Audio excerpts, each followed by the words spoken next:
मेरे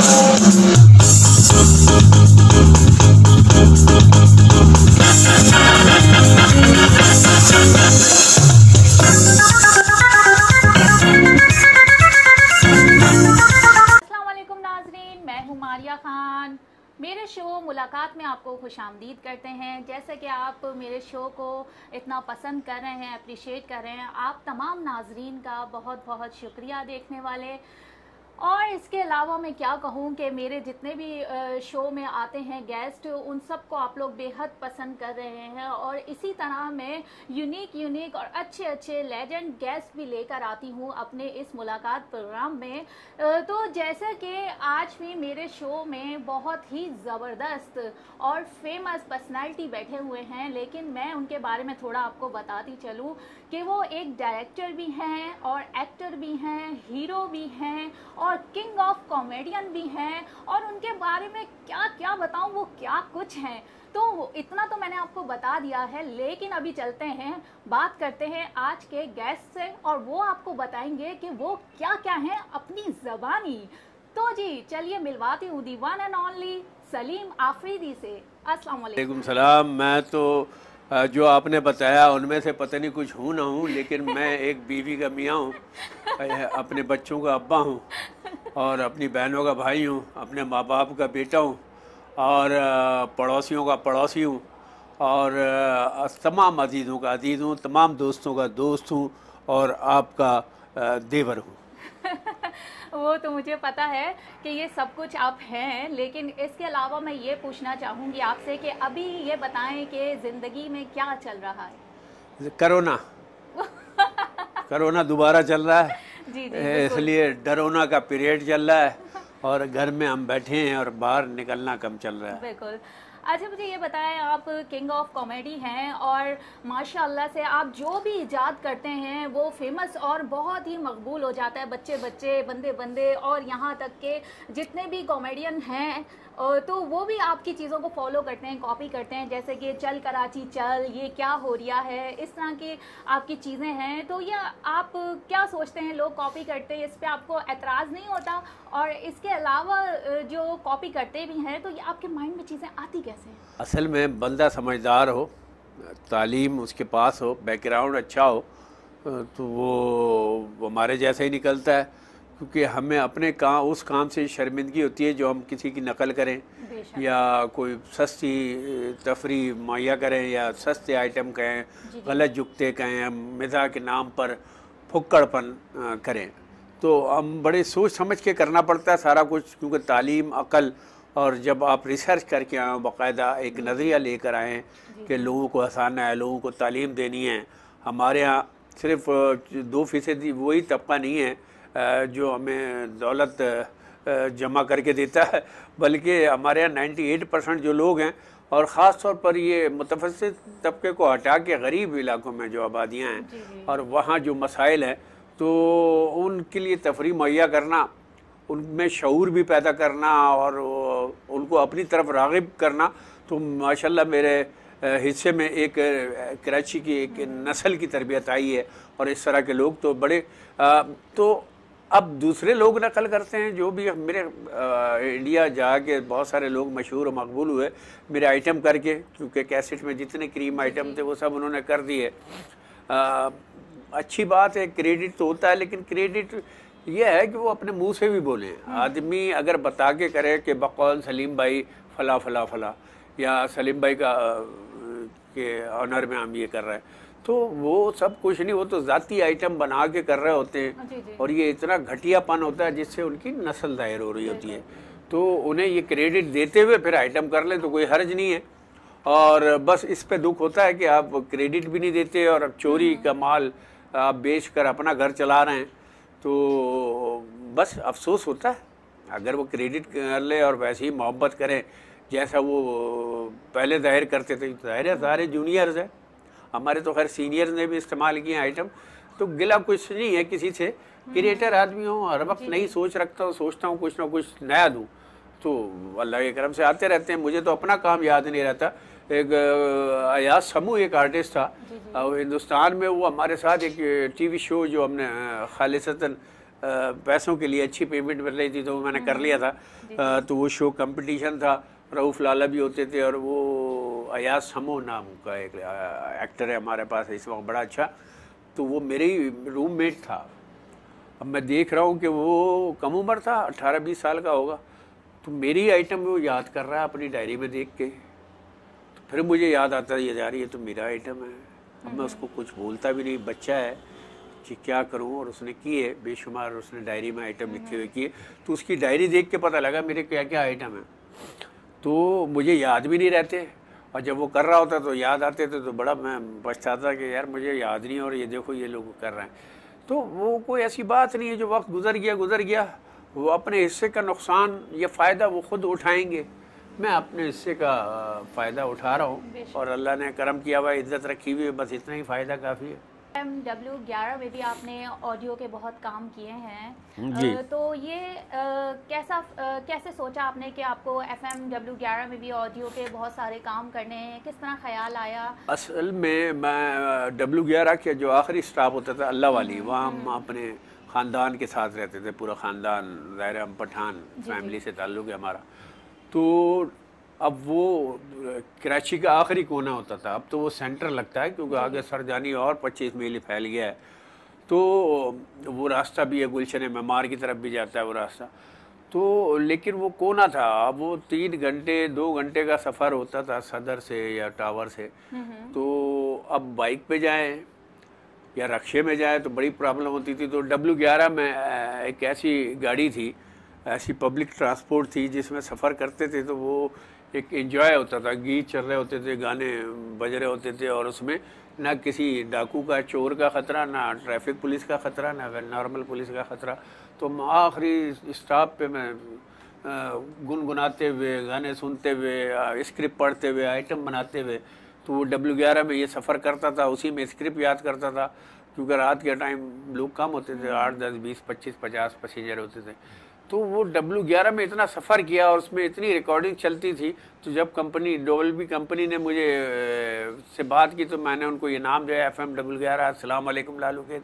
तो जो मुझे लेके गया था उस्ताद और डायरेक्टर भी होते थे वो, तो उसने मना कर दिया कि W11 में थोड़ी गाड़ी में ही चलनी है, ये तो पूरी दुनिया। मैंने कहा पूरी दुनिया चलेगी, पहले W11 वालों को मुतासिर करो। तो वो नाम रखा, कंपनी वाले ने कहा नहीं जो सलीम भाई बोल रहे हैं वही होगा, तो फिर वो नाम इस्टेब्लिश हो गया। W11 कोई कम तो गाड़ियाँ नहीं थी। आज उसी वजह से दुनिया भर की यूनिवर्सिटीज़ में ट्रांसपोर्ट कल्चर का एक डिपार्टमेंट है, उसमें हमारी W11 ख़ास तौर पर डिस्कस होती है। और इंग्लैंड में रखी हुई है W11, और ऑस्ट्रेलिया में, हॉलैंड में एक ट्राम को W11 का डिज़ाइन देकर वहाँ चलाया जा रहा है। तो ये सब अल्लाह का करम है, मेरा क्रेडिट है। आपने बहुत सारे ड्रामों में भी अदाकारी के किरदार निभाए हैं, तो उस हवाले से कुछ हमारे नाजरीन को बताएं। बुनियादी तौर पर तो मैं एक्टर ही हूँ, लेकिन चूँकि टीवी के लिए उस दौर में रास्ता पैदा करना मुश्किल था, तो थिएटर आसान था। फिर उमर शरीफ साहब से अच्छी अजीज़दारी हो गई थी, तो उनसे मुतासिर भी था मैं। तो उस मोइन अख्तर, सलीम शबीला की नकलें उतारता था उनके आइटम्स की। तो फिर उमर भाई से मुलाकात हुई, फिर थिएटर ड्रामे किए, तरबियती ड्रामे किए। फिर जब पका के फिर मैं उमर भाई के साथ ड्रामों में आया, और चाचा चाची आए कराची, शायद मेरा पहला कमर्शियल थिएटर था। उससे पहले खादिम हुसैन उचवी, जनाब हामिद हुसैन शाह जयपुरी और सलीम अंजान साहब, ये सब मेरे उस्ताद रहे हैं, जिनके 100 से ज़्यादा ड्रामे मैंने किए हैं, वन डे प्लेज। फिर कमर्शियल ड्रामों में आया तो अल्लाह का करम है, तजर्बा और कॉन्फिडेंस और मेहनत वो सब मुँह बोलती नज़र आई। तो माशाल्लाह चल रहा है काम। आप बात करें, लेकिन मैं आपसे टीवी के हवाले से पूछ रही हूँ। टीवी पे, हाँ, टीवी पे दाखिला मुमकिन नहीं था। बाद में अल्लाह का करम ये है कि मैंने हमेशा, मेरी कोशिश यही रही कि सिफारिश के बगैर मैं काम करूं और मुझे धक्के ना खाने पड़े। तो टीवी के गेट पे खड़े रहना मुझे गवारा नहीं था, वहाँ कोई दाखिले का रास्ता नहीं था, मस्केबाजी या कोई सिफारिश का मैं कायल नहीं था।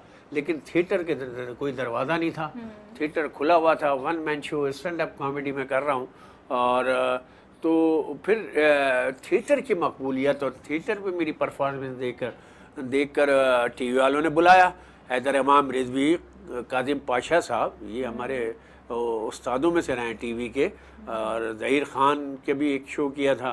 तो ये मैं ड्रामा उलझन ड्रामा एक कुरबान जिलानी साहब का जिसमें इंतकाल हुआ था, उसमें कादिम पाशा ने गाया, गरज अक्सर हम एक सिटकॉम था, उसमें मैंने काम किया। तो इसके अलावा और भी एक बुरी औरत जावेद फादिल का ड्रामा था, प्राइवेट प्रोडक्शन, जियो पे चल रहा था। इसके अलावा महमूदाबाद की मलकाएँ में एक सोप था, उसमें काम किया। मुख्तलिफ़ तरह के और जियो के तजर्बाती सीरियल किए। तो ये मैं करता हूँ, लेकिन मैं जाता कहीं नहीं हूँ। जहाँ इस्टेब्लिश हूँ, जो बुलाता है मैं चला जाता हूँ। हर काम में फिट हूँ। अल्लाह का करम ये है कि ये काम नहीं होता तो वो काम होता है, ड्रामा नहीं तो थिएटर, थिएटर नहीं तो वन मैन शो नहीं तो ऑडियो कैसेट, ऑडियो कैसे और कुछ भी नहीं तो लॉकडाउन हमें और आप हैं। ये रिकॉर्डिंग चल रही है, नेट पे दुनिया भर से रब्ता रहा है, और इंटरनेशनल चैनल्स के लिए मैं नेट के ज़रिए इंटरव्यू ऑनलाइन दे रहा हूँ। बस ये सब काम चल रहा है। बातों का सिलसिला आपसे जारी रखेंगे, लेकिन आ गया है छोटा सा ब्रेक। तो जी नाजरीन, चलते हैं ब्रेक की जानिब। देखते रहिए मुलाकात प्रोग्राम। वापस आते हैं छोटे से ब्रेक के बाद।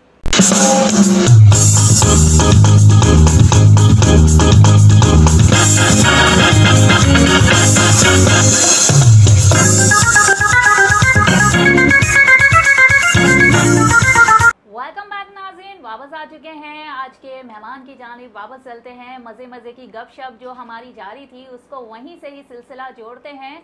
तो चलिए गेस्ट की जानिब। अच्छा, आपसे मुनक़ता करके गए बातों का सिलसिला, तो मुझे ये बताएं कि आपने जो कैरियर का आगाज़ किया इसमें बहुत मुश्किलात आती हैं लोगों को।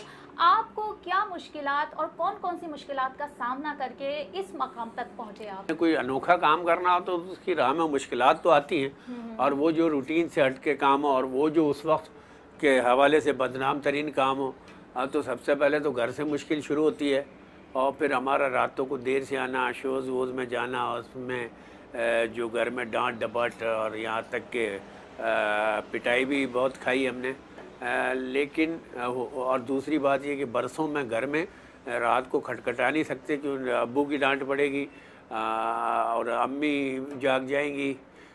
तो मैं दरवाज़ा फलांग के दीवार गैलरी अंदर सहन में जाता था, फिर अपने रूम में जाता था। ये अलहदा बात है कि थोड़ी देर बाद अम्मी भी आके झांक लेती थी कि ये आ गया है, क्योंकि उनको पता नहीं कैसे पता लग जाता था। तो बहरहाल घर से ही मुश्किलात थी, भाई थे उन्होंने बड़ा रोका। लेकिन ये है कि मैंने प्रोफेशन भी और चुना। मेरा प्रोफेशन कोई और था, मैं इलेक्ट्रीशियन हूँ, लाइसेंस याफ्ता, ठेकेदार हूँ, कॉन्ट्रैक्टर हूँ, सुपरवाइज़र रहा हूँ। मैंने दुबई जाने के लिए सब काम सीखा, वहाँ जा नहीं सका तो यहाँ मौका मिला। फिर मेरे कज़न ने बोला अरबी सीखो, मैंने कहा मैं लानत भेजता हूँ और कुछ सीखने पे। और मैं जो काम आता था मैं उस काम में लग गया, एक्टिंग में, ड्रामों में। अल्लाह ने इसमें करम किया। आप क्रिएटिव माइंड भी हैं और नई नई चीज़ें इजाद करते हैं, नई नई चीज़ें मार्केट में लेकर आते हैं।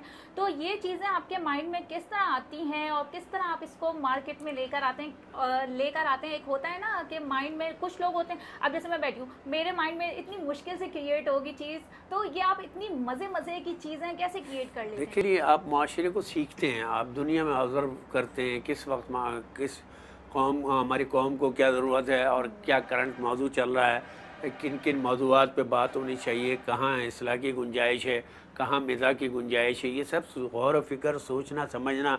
या आप देख रहे हैं बड़े बड़े राइटर्स की बुक्स होती हैं, ये मेरा मुताले का शौक़ बचपन से रहा है। ये सामने आप सैकड़ों किताबें देख रही हैं, तो ये सब फिर अपनी आँखों से पढ़ना माशरे को, फिर गौर व फिक्र करना। आप अकेले तख्लीक जो है ना, ज़ाहिर तकलीफ़ के साथ शुरू होती है, तो वो तकलीफ़ हमने उठाई तो तख्लीक वजूद में आई है। तो क्रिएशन हम करते हैं तो गौर व फिक्र करते हैं तो हो जाती है। आप शऊर होना चाहिए आदमी। बचपन में होते हैं ना बच्चे, बहुत शरारती होते हैं। एक तो मैं बात बताऊं, बचपन में बहुत छोटा था। हाँ, छोटे तो सभी होते हैं ना, आप थोड़ी थे। छोटे तो सभी होते हैं बचपन में। नहीं, बचपन में मैं मेरे ख्याल से मैं शुरू से हसास और ज़हीन ये सब था। और तो ख़ानदान में और भी जो लोग थे उनसे डिफरेंट था।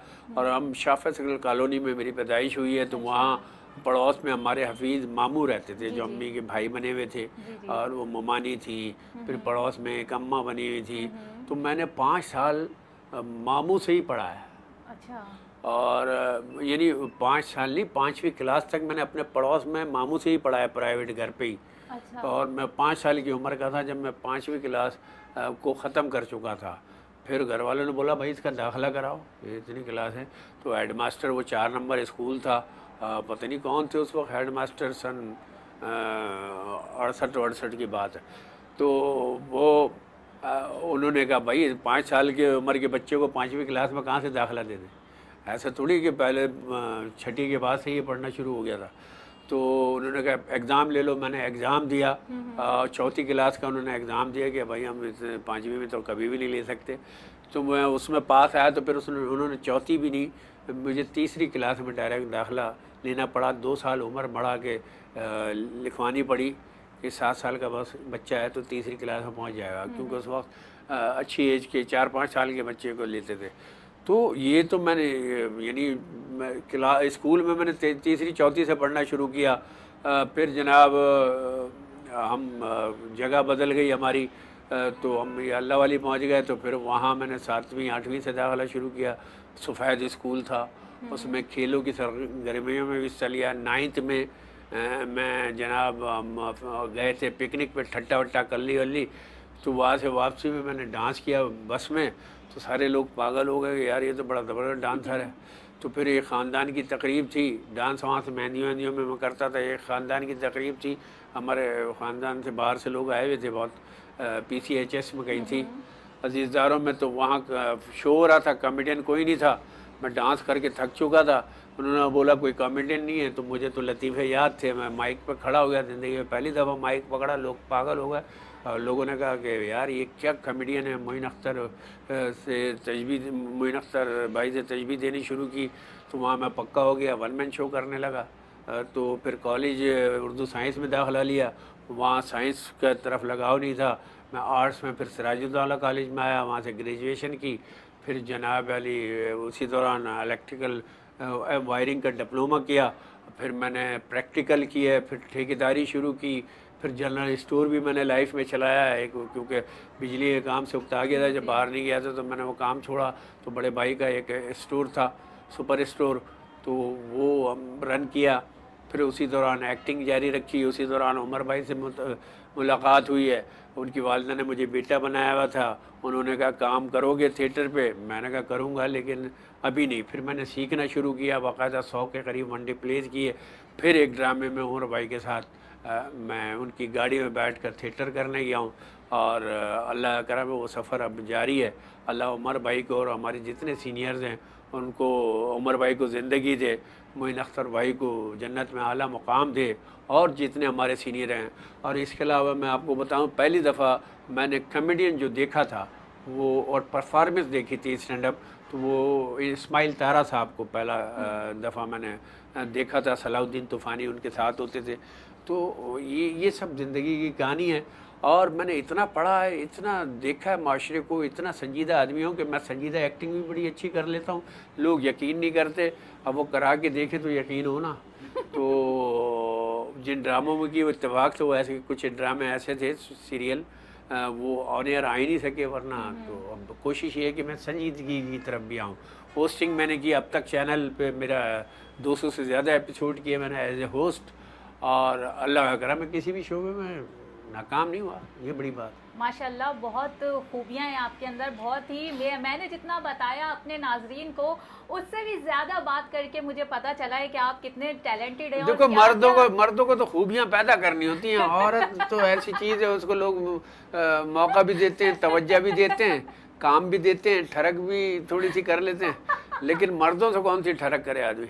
तो फिर मेहनत, मर्द को तो मेहनत करनी पड़ती है कि नहीं अच्छी बात है। ही कोई हीरोइन हमें मिली ऐसी जिसने हमें पसंद कर लिया, मौका दे दिया। अच्छा, अभी आपने अपनी कॉमेडी की बात करी और लतीफ़ों की बात करी, तो मैं चाहूँगी हमारे जितने नाजरीन आपको इस टाइम पे देख रहे हैं, तो आप उनके लिए भी कुछ यहाँ पे करके दिखाएं हमें हमारे शो में कि किस तरह की कॉमेडी आप करते हैं। हमारी जो कनाडा की आवाम है उसको भी आप बताएं कि आप किस तरह की कॉमेडी जो है वो करते हैं, लतीफ़े करते हैं, ताकि हमारे प्राइम कनाडा, जो कनाडा में भी लोग देख रहे हैं, वो भी इंजॉय कर सकें आपकी कॉमेडी से। क्या पता वहाँ पर भी कोई ना कोई दुखियारा सैड बंदा मौजूद हो और जिसके चेहरे पे आपकी अरे बहुत दुखियारे कनाडा में, ज़ाहिर वतन से दूर जो लोग हैं, और कनाडा टोरंटो मिसिसागा में मेरे 2 मामू रहते हैं। अच्छा। और इसके अलावा भी बहुत सारे दोस्त अजीज़ रहते हैं। मैं खुद 98 में जब अमेरिका गया था तो कनाडा टोरंटो और बहुत सारे शहर हम गए थे। तो दुखियारे वहाँ भी हैं। मेरे एक मामू के डायलिसिस हो रहे हैं पिछले 15 साल से, और अभी उनको सुना है कुछ डोनेशन में गुर्दे वर्दे ट्रांसप्लांट हुए। अल्लाह करे वो सेहतमंद और कामयाब रहें। तो परेशानी मुश्किलात तो अपने मुल्क में इतनी है, तो गैर मुल्क में और किस्म की मुश्किलात हैं। वहाँ अपनों को ढूंढा जाता है, अपनों में अपनाइयत ढूंढी जाती है। और दूसरी बात ये है कि हमारे लिए मज़े की बात यह है कि हमसे हमारे जो बहुत ज़्यादा फैंस हैं और जिनसे हमें बहुत सारा बेनिफिट भी है, जिनकी वजह से हम पूरी दुनिया हम घूम भी लेते हैं, तो वो बैनुल-अक़वामी जो नाज़रीन हैं, हमारे पाकिस्तानी या इंडियन भाई हैं या उर्दू बोलने सुनने और समझने वाले लोग हैं, वो हमें फेवर देते हैं बड़ा। और कनाडा मैं दोबारा शायद गया ही नहीं, एक दफ़ा और गया हूँगा। और इसके अलावा कनाडा के तमाम दोस्तों से गुजारिश है, कोई शो हो, कोई पाकिस्तान डे हो, कोई ऐसी तकरीब हो, वो मुझे इनवाइट कर। आप अगर अपना कोई इवेंट करें तो मुझे याद करें। इंशाल्लाह ताला घंटे 2 घंटे 3 घंटे जब तक आप बोलेंगे मैं आपको एंटरटेन भी करूँगा। और स्पेशली मुख्तार भाई से भी गुजारिश है कि वो इस तरह के शो इवेंट भी ऑर्गेनाइज करें, ताकि हमारे जो पाकिस्तानी फ़नकार हैं अपने देसियों से वहाँ मिल सकें और देसी हम फनकारों से मिल सकें। तो उनके लिए मेरी खदमात हमेशा से हाजिर हैं, जो तो भी इंटरनेशनल हाजिर हैं। कैसे बताऊँ मुख्तार भाई कि तुम मेरे कौन हो, कैसे बताऊँ मुख्तार भाई कि तुम मेरे कौन हो, वाल्स की आइसक्रीम हो, पोलका की कौन हो। कैसे बताऊँ मैं तुम्हें कि तुम पुराने ढीठ हो, एक बहुत बड़ी फटीक हो। तुम औरंगी तुम कौरंगी, तुम ही हो मेरी नागन चौरंगी। लियारी की तुम गंध हो, किमाड़ी का तुम बंद हो, मनौड़ा की तुम ठंड हो। तुम खारा दर तुम मीठा दर, तुम ही मेरे लिए गोली मार हो, तुम ही मेरी धोती और शलवार हो।